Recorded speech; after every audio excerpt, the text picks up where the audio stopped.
The Tragic Fate of the Woman from Omi. Once upon a time, there was a man living in a certain district of Omi province. He was no longer young, and his wife was still in her 30s. They had not yet had any children. The man was originally from Kyoto. Though he felt deep sorrow at his wife's loss, he was at a loss about what to do. He thought about going up to Kyoto, but felt he had no one to rely on there. Thus, he was troubled, and over the years had served a man who, in times of need, had treated him well. After losing his wife, he decided to depend on this man for everything. This man suggested, instead of spending your time in vain, it would be better to go to a nearby mountain temple where you can take a bath and find some peace. The woman thought, that does seem reasonable, and agreed to go, saying, if it is near, then let us go. The man replied, it is indeed nearby. There is no need to worry. However, despite his assurances, they ended up traveling a great distance. The woman remarked, why is this so far? The man insisted, just come along. Surely I wouldn't lead you astray. They continued on for 3 days. Eventually, they reached a house, and the man helped the woman down from the horse before entering the dwelling. The woman was uncertain about what was happening, but waited patiently. When the man came back outside, he led her inside. They settled in a room with tatami mats, but still, the woman felt uneasy. As she looked around, the man began to take silk and fabric from the house. Confused, she wondered what he was doing, but as he collected the items, he fled. Later, she learned that this man's true intention was to take her to Mino province to sell her. Realizing the grave situation, she cried out, how can this be? I was brought here under the pretense of going to a mountain temple. What is happening? Despite her cries, the man ignored her, took the horse, and rode away. As the woman wept, the owner of the house thought she had been abandoned and approached her, asking what had happened. She recounted the events with tears streaming down her face. But the house owner did not believe her. Alone and with no one to turn to, she cried out in despair, please buy me. There's no benefit in treating me like this. Even if you must kill me, at least I could die here. Though food was brought to her, she found it hard to eat. Days passed, and she continued to refuse food, leaving the house owner troubled. His followers said, let her grieve for now. Eventually she'll eat again. Just wait and see. However, after several days, she still would not rise. The owner thought, what a rare case this is, as he considered her condition. Ultimately, after 7 days since her arrival, she passed away. The house owner, feeling helpless, could do nothing. Reflecting on this story, it is clear that, regardless of how good or bad the circumstances may seem, one should never treat others poorly. This tale was told in Kyoto and has been passed down, lamenting the tragic fate of the woman from Omi. The Deceitful Scheme of Taira no Sadamori. Once upon a time, there was a warrior named Taira no Sadamori. During his time as the governor of Tanba province, Sadamori suffered from a terrible sore. He called upon a famous physician from a distant place to examine him. The physician diagnosed the sore and said, this is a condition that must be treated with utmost care. You will need a rare medicine known as jigan. It is a secret remedy, difficult to obtain, and if much time passes, it will become even harder to find. You must seek it quickly. And with that, the physician left. Sadamori, concerned about his condition, summoned his son, Seimon no Jo, and said, the physician has determined that my sore is a grave matter.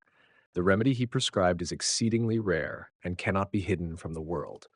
I know that your wife is pregnant. You must give the unborn child to me for this treatment.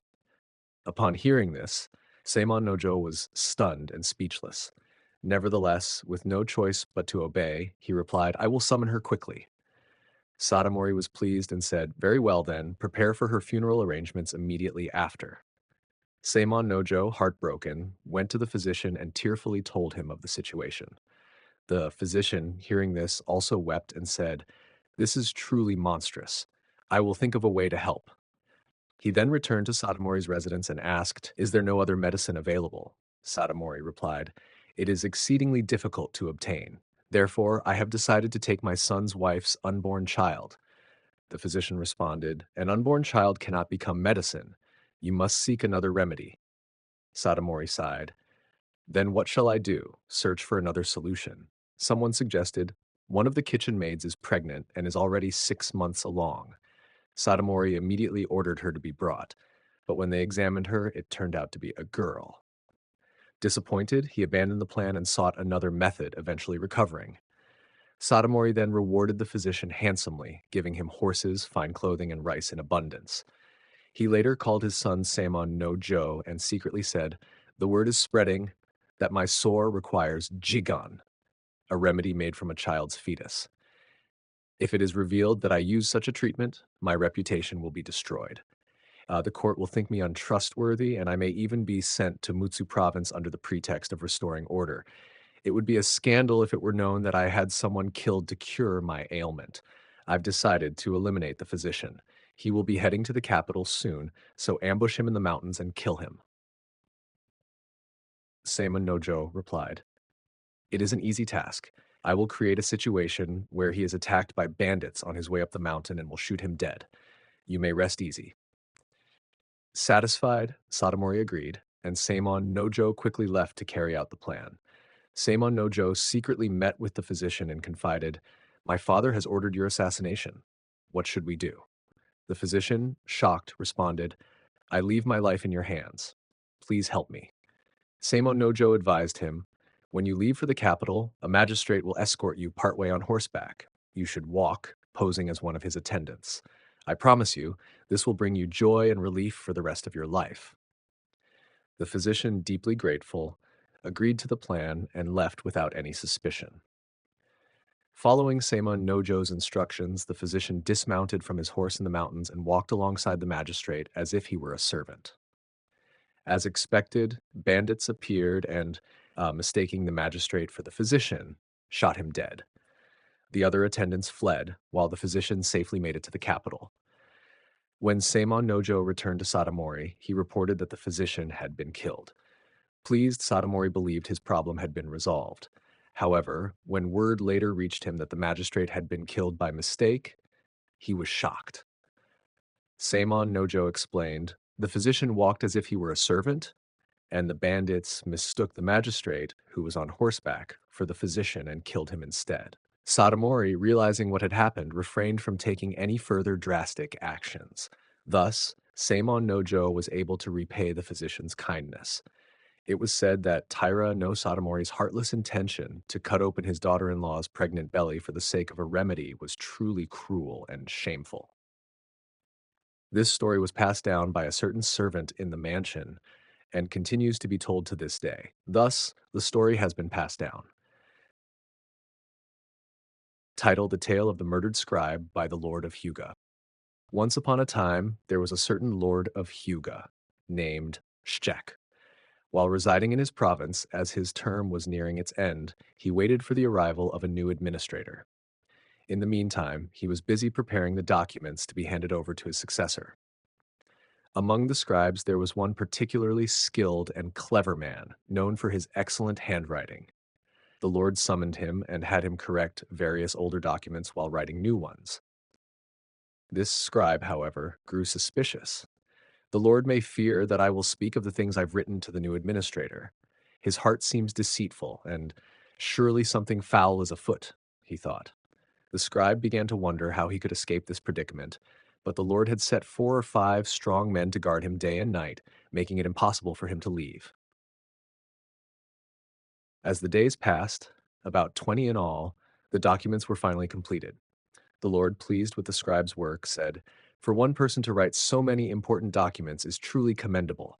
Even after you return to the capital, remember to rely on me and stay close." With these words, he gifted the scribe 4 rolls of silk as a reward. However, the scribe's heart was troubled, and he couldn't find any joy in receiving the gift. As he prepared to leave, one of the Lord's close attendants was called over for a secret discussion. The scribe observed this and felt a chill in his chest, unable to calm his mind. After a while, the attendant finished his whispered conversation with the Lord, and as he left, he told the guards, "Seize that scribe. We'll take him to a secluded place to deal with him quietly." The scribe, surprised and confused, was grabbed by 2 men.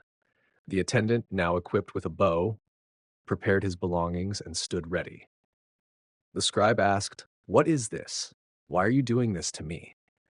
The attendant replied, "We find it terribly unfortunate, but the Lord has commanded this and we cannot disobey."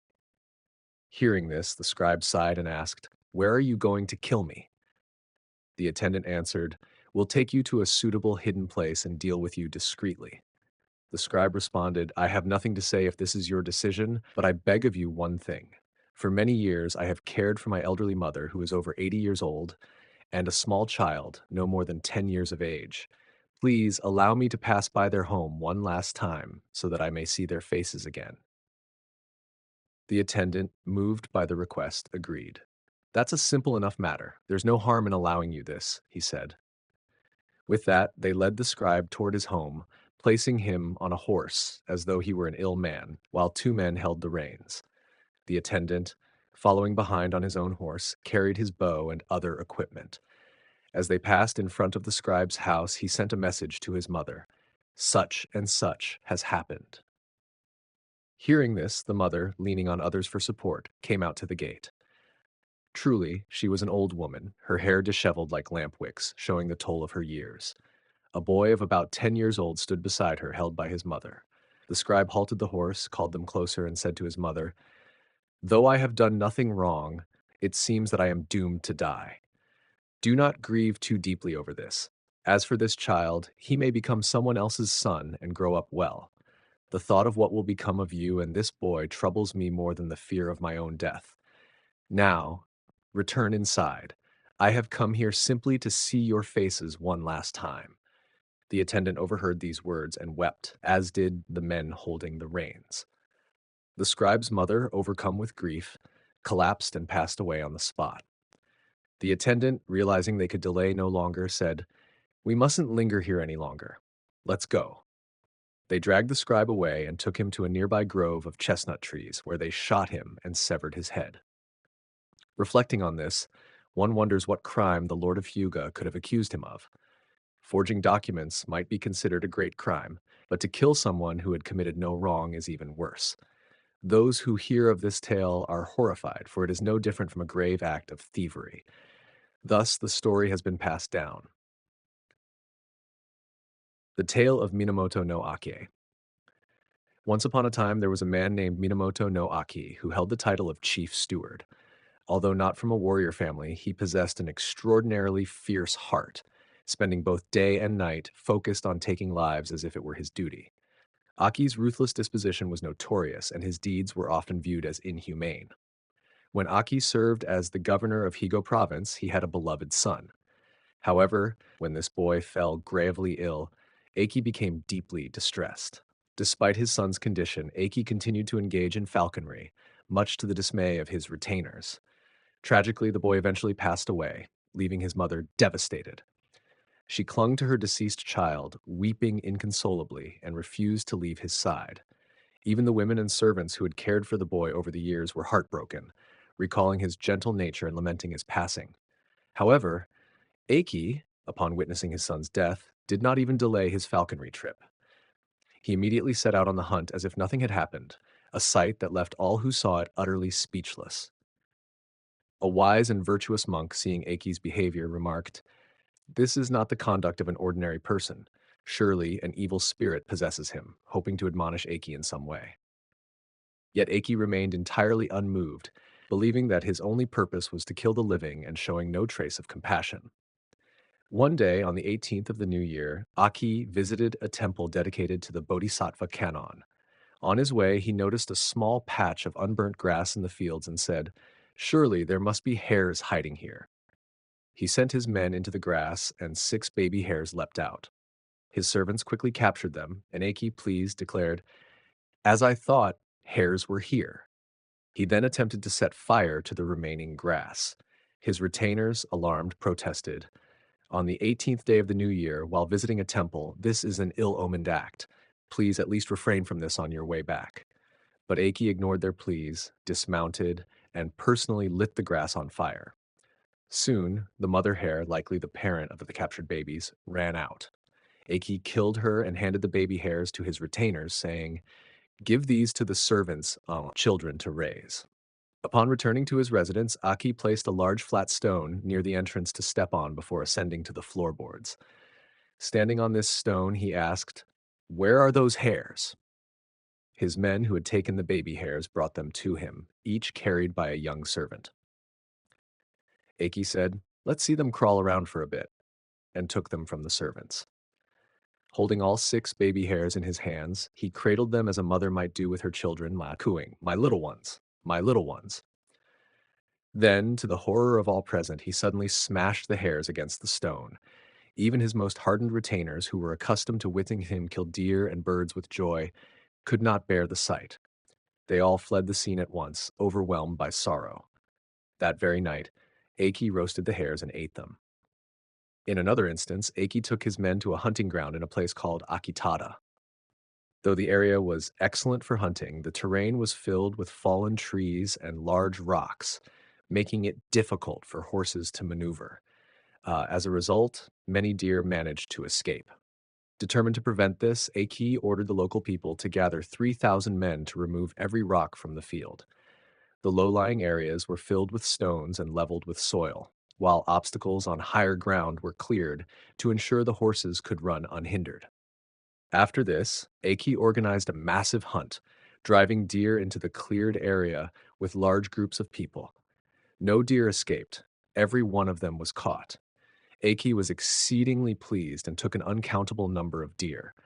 The skins of the deer were collected by the local people and the bodies were transported to the provincial office. The vast courtyard of Akie's residence was filled with rows of deer bodies, with more lined up in the eastern and western courtyards. Day and night, Akie engaged in these relentless acts of killing, never once showing restraint. To this day, the hunting grounds of Akitada remain free of stones because of Akie's orders to remove them. It is said that even later hunters benefited from the cleared field, where previously 6 or 7 deer might escape out of every 10. But after Akie's intervention, not a single one could flee. The responsibility for this act of cruelty, people say, surely lies with Akie. As he neared death, Akie is said to have lamented, "What will become of the sin I committed by clearing the stones from Akitada?" His family told this story, and thus the tale has been passed down.